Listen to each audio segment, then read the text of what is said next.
یاد رکھیں کہ مسلمان ایک ممتاز قوم ہے، مسلمان ایک باوقار قوم ہے.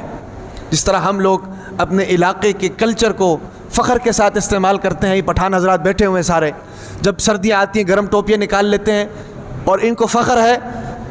کیوں؟ علاقے کا کلچر ہے، علاقے کا کلچر ہے. تو جس طرح ہم اپنے علاقے کے کلچر کو اس طرح متعارف کرواتے ہیں اور اس پر فخر کرتے ہیں، یاد رکھیں مسلمانوں کا بھی ایک کلچر ہے. سمجھ آ رہی کہ نہیں؟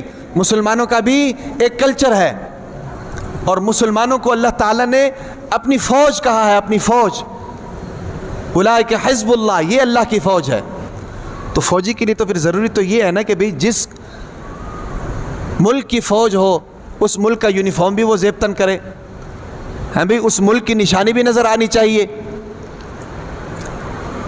اور اس ملک پر فخر بھی ہونا چاہیے. اللہ تعالیٰ ہمیں یہ کہہ رہے ہیں کہ مسلمان میری فوج ہے، اور ہمارا حال یہ ہے کہ ہم انگریزوں کے پیچھے چلے ہوئے ہیں، ہاں بھئی مغرب کے پیچھے چلے ہوئے ہیں، ان کے کام کرنے کو اپنے لیے فخر سمجھتے ہیں.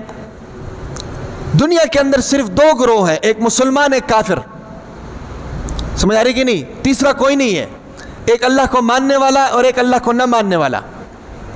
اب ہمیں اپنے گریبان میں جھانک کر دیکھنا چاہیے کہ ہم اپنے اعمال اور کردار سے اللہ کے ماننے والوں میں شامل ہیں یا اللہ کے نہ ماننے والوں میں شامل ہیں. سیدھی سی بات ہے بھائی، بات کوئی غلط تو نہیں ہے. ہمیں اپنے کردار کو دیکھنا چاہیے، اپنے اعمال کو دیکھنا چاہیے، اپنے ظاہر کو دیکھنا چاہیے، ٹٹول کر دیکھنا چاہیے اور خود فیصلہ کرنا ہے کہ ہم اللہ کے ماننے والوں میں شامل ہیں یا اللہ کے نہ ماننے والوں میں شامل ہیں. قرآن مجید میں اللہ تعالیٰ نے فرمایا کہ خلقکم، تم کو پیدا کیا، فمنکم کافر ومنکم مؤمن، تم میں سے بعض کافر ہیں بعض مومن ہیں. بس تیسری اور کوئی بات نہیں کی، تیسری اور کوئی بات نہیں کی. اور ہم اس فلسفے کو نہیں سمجھ رہے. یہودی اس کو سمجھ رہا ہے بھئی، عیسائی اس کو سمجھ رہا ہے، ہندو اس کو سمجھ رہا ہے، سکھ اس کو سمجھ رہا ہے، غیر مسلم اس کو سمجھ رہا ہے کہ ہمارا مشن کیا ہے، ہماری سوچ کیا ہے، ہمارا منصوبہ کیا ہے، ہم نے کس طرح کام کرنا ہے، سوائے ایک مسلمان کے کہ اس کو سمجھ ہی نہیں آ رہی کہ ہم نے کیا کرنا ہے. طور طریقے ہمارے غیروں کے ہیں بھئی، رسم و رواج ہمارے غیروں کے، غمی خوشی غیروں کے طریقے پر، لباس غیروں کا، حلیہ غیروں کا ہے بھئی، سب چیزیں غیروں کی. تو پھر ہماری مسلمانی کا دعویٰ کتنا کو ایتھینٹک ہو سکتا ہے؟ پھر ہم کس منہ سے جو ہے اپنے آپ کو مسلمان کہہ سکتے ہیں؟ طریقے تو ہمارے سارے غیروں کے. یہ تو پھر بے وقوفی ہے. لوگ تو اس کو بے وقوف سمجھتے ہیں. ہے بھئی، چیز چائنا کی اوپر جاپان کا لیبل لگایا ہو تو اس کو کب تک آپ دھوکہ دے سکتے ہیں؟ مارکیٹ میں کب تک آپ سروائیو کر سکتے ہیں؟ ایک نہ ایک دن تو سب کو پتہ چل جائے گا. سمجھ آ رہی کہ نہیں؟ اب سوال یہاں یہ پیدا ہوتا ہے کہ یہ ایسا ہوتا کیوں ہے؟ ہم لوگ آخر مسلمان ہیں، اور مسلمان ہونے کے باوجود ہم لوگ غیروں کے طریقے پر چل کیوں رہے ہیں؟ ہمارے لباس غیروں کے کیوں ہیں؟ ہمارے رسم و رواج غیروں کے کیوں ہیں؟ ہمارا کلچر غیروں والا کیوں ہو گیا ہے؟ اس کا جواب یہ ہے کہ ہم یہ ساری چیزیں ان کو خوش کرنے کے لیے کر رہے ہیں. سمجھ آ رہی کہ نہیں؟ اس کو آپ مانیں یا نہ مانیں، یہ ایک تلخ حقیقت ہے. ہمارے حکمران طبقے سے لے کر نیچے ریڑھی والے تک سب کی یہی خواہش ہے کہ کسی طریقے سے مغرب خوش ہو جائے، یورپ خوش ہو جائے، انگریز خوش ہو جائے. ان کی طرح لگنے کا مطلب تو یہی ہے نا کہ یار وہ مجھے دیکھے گا تو خوش ہو جائے گا کہ یار میری طرح کے کپڑے پہنے ہوئے ہیں بھئی، میری طرح داڑھی شیو کی ہوئی ہے، میری طرح کے کام کرتے ہو. ان کو خوش کرنے کے لیے. اب دوسرا سوال یہ کہ ان کو خوش کرنے کے لیے کیوں کیا جاتا ہے؟ ان کو خوش کرنے کے لیے اس لیے کیا جاتا ہے کہ ان سے کسی نہ کسی مفاد کی لالچ ہوتی ہے، کچھ نہ کچھ ہمیں دے دیں، ہے بھئی، کچھ نہ کچھ ہمیں مل جائے. ایک بات یاد رکھو، ایک بات یاد رکھو، اللہ تعالیٰ نے کیا فرمایا؟ لن ترضى عنك اليهود ولا النصارى حتى تتبع ملتهم، کہ آپ سے یہودی اور عیسائی کبھی بھی خوش نہیں ہو سکتے. آپ نے کیا کچھ نہیں کر لیا.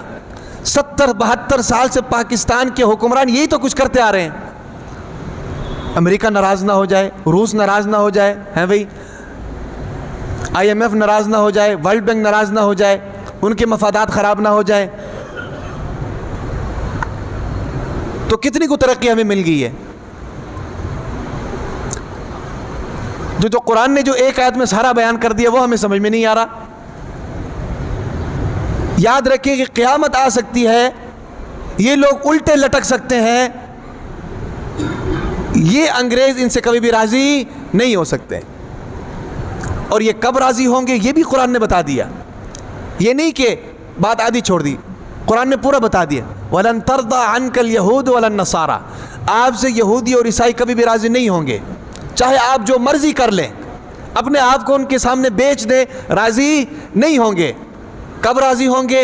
حَتَّىٰ تَتَّبِعَ مِلَّتَهُمْ, جب آپ اپنے دین کو چھوڑ دیں اور ان کے دین میں داخل ہو جائیں تب وہ آپ سے راضی ہو جائیں گے, تب وہ آپ سے راضی. اور یہی تو بغیرتی ہے. سمجھ آ رہی کہ نہیں؟ یہی تو بے حسی ہے. اس لیے یاد رکھیں کہ اپنے اسلامی تشخص کو برقرار رکھیں, اپنے اسلامی تشخص کو برقرار رکھیں. آپ کسی کو دیکھ کر مرغوب نہ ہوں, بلکہ آپ کو جو دیکھے تو آپ اس کے اوپر اثر انداز ہو جائیں. یہ ہے اسلامی تشخص, اسلامی کلچر, اسلامی لباس. سمجھ آ رہی کہ نہیں بھائی؟ تو یہ چیزیں چھوڑ دیں. غیر مسلم قوم کی رسم و رواج کو اپنانا ہے بھئی, ان کی مشابہت اختیار کرنا, یہ مسلمان کو زیب نہیں دیتا. اب جب ہم یہ باتیں کرتے ہیں نا تو لوگ کہتے ہیں کہ حضرت یہ تو تنگ نظری ہے, یہ تو تنگ نظری ہے کہ آپ جو ہے نا جی لباس پر بھی نقطہ اٹھا رہے ہیں, لباس پر بھی تنقید کر رہے ہیں, یہ تو پھر تنگ نظری ہے. آپ نے مغرب کی تنگ نظری نہیں دیکھی. آپ اگر یہ کہہ رہے ہیں کہ یہ تنگ نظری ہے تو اس کا مطلب یہ ہے کہ آپ تاریخ سے واقف نہیں ہیں, آپ تاریخ سے واقف نہیں ہیں.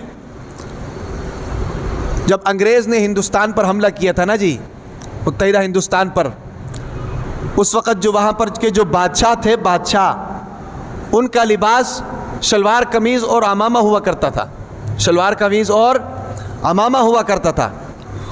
ان کا جب قبضہ ہوا نا جی, قبضہ ہونے کے بعد وہ بادشاہ جو تھے وہ سارے جیل میں, کسی کو مار دیا کہ کوئی جیل میں چلے گئے. تو پھر انہوں نے کیا کیا کہ انہوں نے جو اپنے نوکر چاکر اور اپنے ملازمین بھرتی کیے نا جی, وہ جتنے بھی ملازمین تھے سب کے کپڑے شلوار قمیض اور عمامہ کے تھے, سب کے کپڑے شلوار قمیض اور عمامہ تھے. ایسا کیوں کیا؟ ایسا اس لیے کیا ہے کہ وہ بتانا چاہ رہے تھے کہ تمہارے بادشاہوں کا لباس ہم نے اپنے نوکروں کو پہنا دیا ہے. یہ تنگ نظری ہے. سمجھ آ رہی کہ نہیں؟